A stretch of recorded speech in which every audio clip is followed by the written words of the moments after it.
¿Qué sucede cuando, las relaciones que hemos visto anteriormente son para flujo laminar y cuando el perfil tanto de temperatura como el hidrodinámico están desarrollados, porque utilizamos la expresión de velocidad cuando el régimen era desarrollado? Entonces, ¿qué sucede cuando tenemos tubos cortos, ¿sí?, en donde no alcanza o se desarrolla a un largo en el cual no podemos despreciar eh, esa longitud de entrada, el efecto de esa longitud de entrada sobre el área de intercambio, ¿sí? Entonces supónganse que tenemos un tubo, ¿sí?, en el cual nuestra longitud de entrada hidrodinámica o térmica están a la mitad, ¿sí? Entonces el crítico hidrodinámico como el crítico térmico están, supónganse, a la mitad. Entonces vamos a tener una zona, una gran cantidad de zona, o ya sea a la mitad o que sea una gran proporción de esta área. Entonces vamos a tener una zona donde el h, el valor de h de x, va a depender fuertemente, ¿sí? Como veíamos, va a disminuir hasta que se desarrolle ese h va a ser constante, ¿sí? Entonces acá tendríamos el xe, si esto fuera valor de h, ¿sí?, y esto fuera x. Entonces, ¿qué es lo que vemos aquí en la figura? Entonces, para estas zonas depende depende de qué tipo de fluido estemos considerando.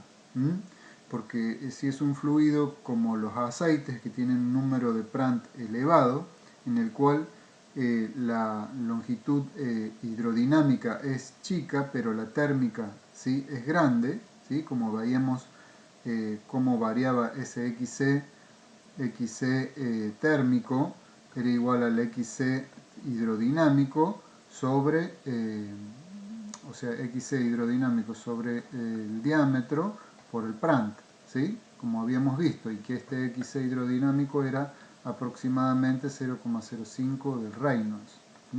Entonces, ¿qué pasa? Si este Prandtl es grande, vamos a tener una que se desarrolla rápidamente el flujo hidrodinámico, pero el térmico le lleva una distancia mucho más grande, ¿sí?, ya que los Prandtl de los aceites andan por miles. Entonces, en ese caso, vamos a tener lo que se llama una longitud de entrada térmica, que en la figura vemos que tenemos, para el caso de la longitud de entrada térmica, vamos a considerar que el perfil de velocidad, ¿sí?, en x va a estar completamente desarrollado y que solo va a variar con el radio. Entonces el cálculo es un poco más sencillo, ¿sí? De modo que el perfil hidrodinámico es independiente de las propiedades del fluido y depende solamente el térmico, ¿sí?, de lo que es las propiedades del fluido y del Prandtl. Entonces, en ese caso se ajustaron a unas ecuaciones que vamos a ver más adelante y también se midieron experimentalmente. Está condensado en este gráfico donde tenemos para ambas condiciones, para calor constante y temperatura constante, tenemos el número de Nusselt local, ¿sí?, en función de lo que es un parámetro que es el número de Graetz a la menos 1, ¿sí?, que en realidad es x sobre el diámetro, o sea, la longitud sobre el diámetro, sobre el Reynolds y el Prandtl, el producto, ¿sí?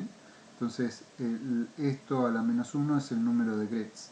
Entonces, cuando tenemos en la línea punteada, acá vemos el caso donde tenemos longitud de entrada térmica, es decir, que el flujo hidrodinámico se encuentra desarrollado y solo tenemos variación del perfil de temperaturas con el Prandtl, ¿sí?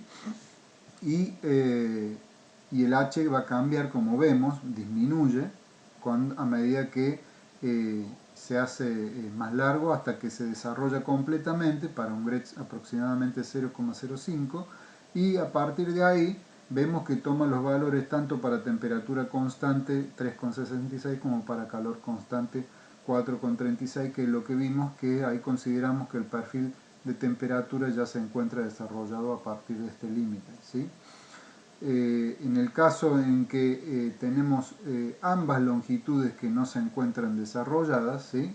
Un perfil que es combinado, ambas entradas térmica y hidrodinámica no están desarrolladas, entonces acá la velocidad no solamente depende de x, del radio, sino que también depende de x, y los perfiles aquí tienen dependencia con x y con y es más complejo el análisis, ¿sí? Por lo cual se ha resuelto experimentalmente y posteriormente numéricamente se ha resuelto ese problema, y acá lo vemos plasmado en las curvas que son llenas, ¿sí? En la cual tenemos para calor constante y temperatura constante. En este caso el perfil, tanto el perfil de velocidad depende de las propiedades del fluido, ¿sí? Respecto al Prandtl, ¿sí?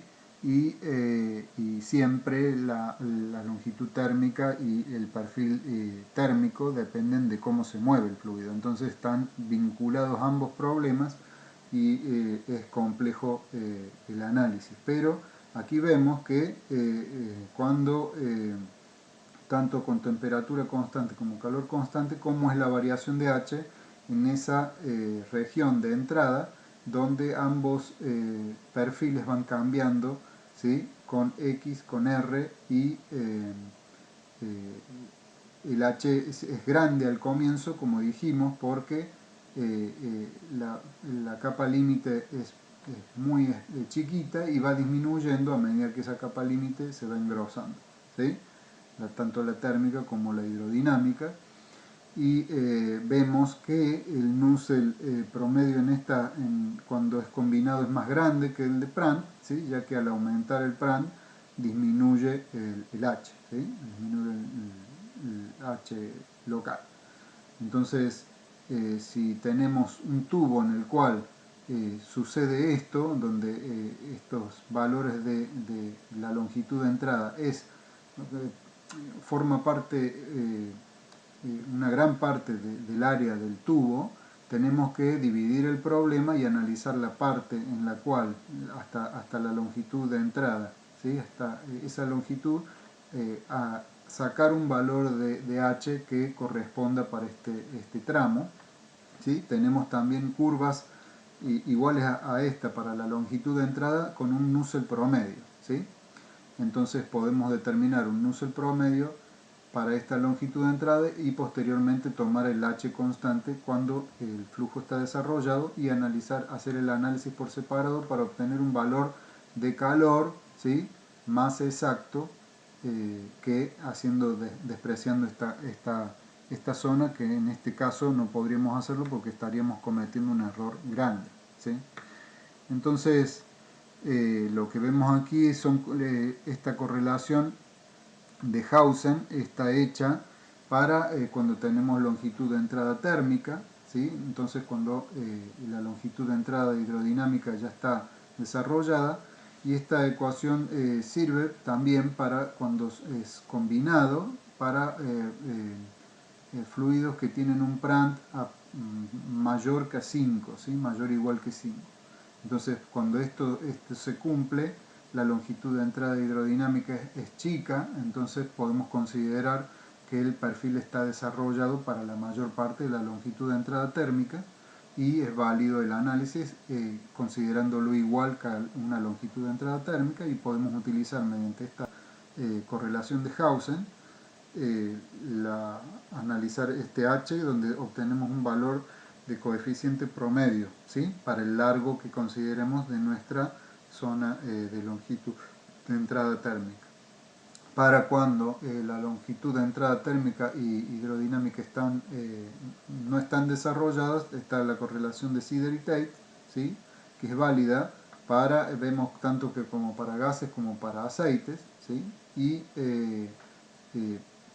donde se toma en este caso las propiedades del fluido a la T media, como dice acá, que la T media sería como nuestra T infinito en el caso de flujo externo, y esta T media se promedia entre la entrada y la salida, ¿sí? Mientras que la de Hausen tenemos que hacerlo a la T de film, donde esa T de film sería esta T media promediada, T de film sería T media promediada más la T de la superficie del sólido sobre 2. ¿Sí? Entonces evaluamos las propiedades en estas condiciones. Y ambas son para la longitud de entrada. Para esos casos donde esa longitud de entrada forma parte, gran parte del área y no la podemos despreciar. Cuando vimos para el caso, vimos que los valores Nusselt eran constantes para el caso de laminar, para el caso turbulento, y cuando la región de entrada forma una parte muy pequeña del área del tubo, podemos considerar que todo el tubo está completamente desarrollado, tanto térmico como fluidodinámico. Entonces, para el caso turbulento se han considerado muchas correlaciones, ¿sí? Ya que son los casos más comunes que se utilizan en intercambiadores de calor. Entonces tenemos distintas correlaciones para poder calcular el factor de fricción, ¿sí?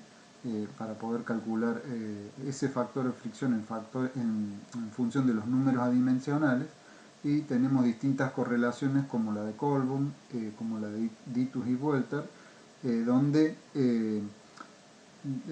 estas son las más antiguas, ¿sí? Y han ido creciendo en complejidad para lograr mayor exactitud, ¿sí? Entonces la más simple es esta de Coleman, y después Ditus y Volter no tomaron este coeficiente como un tercio, sino depende de que calentaba o enfriaba, ese coeficiente cambia, ¿sí? Esta de Ditus y Volter, como dice acá, sirve para cuando la transferencia de calor no es muy grande, ¿sí? Y se toman las propiedades del fluido a la T media, ¿sí?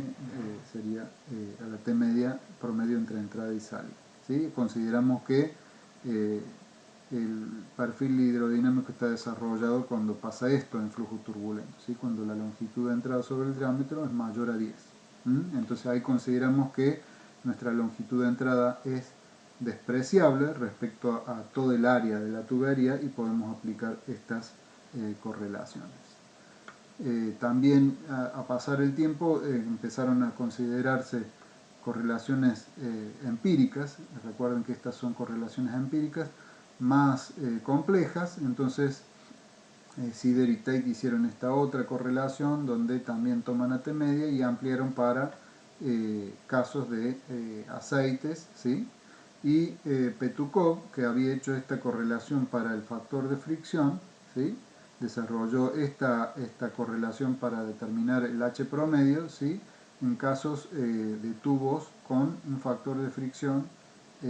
Esto es mucho más exacta, esta correlación, ¿sí? Extendida a amplios valores de Reynolds y de Pratt. Lo mismo hizo Gielinsky, que es esta correlación donde podemos obtener, está correlacionado el factor de fricción con esta correlación de Gielinsky, que es la que se utiliza en el diagrama de Moody. Nosotros podemos calcular para un determinado rugosidad ese diagrama de Moody y utilizarlo aquí en esta correlación de Gielinsky, que es válida más o menos para las mismas condiciones que la correlación anterior.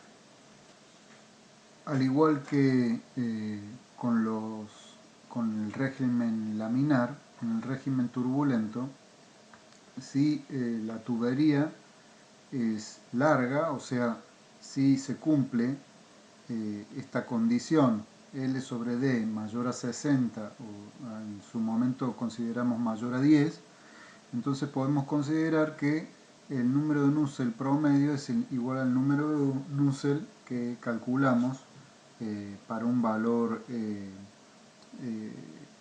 local. El error que se comete en este caso es bajo, menor al 15%, entonces podemos asumir que calculando un H local es válido considerarlo promedio, ¿sí? Sin embargo, se da la misma situación cuando el tubo es corto, ¿sí? Donde aún sabemos que para la tubería, el largo, los diámetros utilizados en la industria son mucho más pequeños que el largo, entonces las condiciones para que la longitud de entrada sea comparable con la longitud total, tiene que ser un tubo muy corto, ¿sí? Entonces para cuando se da esta situación o las propiedades del fluido lo ameriten, lo que se hace es corregir el H conseguido para un flujo desarrollado totalmente térmico y hidrodinámico, corregirlo a un valor que nos va a dar mayor, ¿sí? El valor promedio nos va a dar mayor, teniendo en cuenta que la subida, o sea, la disminución en la región de entrada, ¿sí? Eh, hasta el punto de desarrollo. Entonces, cuando el tubo es corto, lo que se hace es, mediante esta correlación, corregir donde vemos que los valores de C y M dependen de qué tipo de entrada tenga el tubo, si es una entrada suavizada, o sea, si el tubo tiene los perfiles de, de su sección suavizada, ¿sí? Hecho un chaflán, entonces estos valores dependen cuán largo va a ser la longitud de entrada hidrodinámica, ¿sí? O térmica. Entonces estos valores los podemos encontrar en la literatura.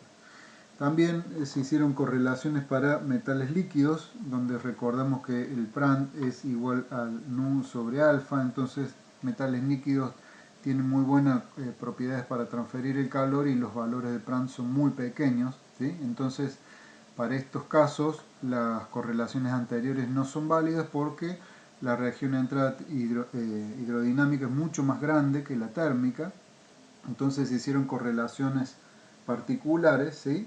Para cuando el calor es constante como para cuando la temperatura es constante. Entonces si yo tengo un metal líquido tendría que usar estas correlaciones, ¿sí? Dentro de los rangos aconsejados para poder obtener un valor de H promedio y poder calcular la transferencia de calor.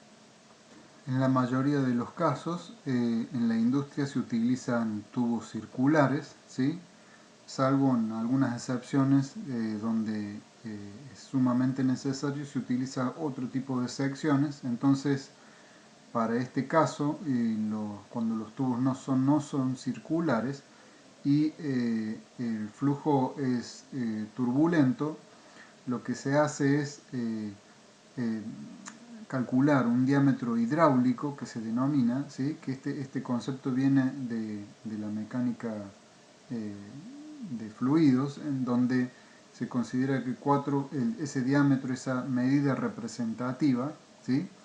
4 veces el área transversal sobre el perímetro que se llama perímetro mojado, sería el perímetro de la superficie que tiene contacto con el fluido, y esto viene del hecho de que el fluido sobre esa superficie va a provocar un esfuerzo cortante, ¿sí? Entonces esto nos da una idea de lo que sería el diámetro de una sección, aproximarla a lo que sería una sección circular, algo de ese sentido. Entonces podemos utilizar, calcular el Reynolds y el Nusselt, ¿sí? Utilizando esta dimensión como el largo característico.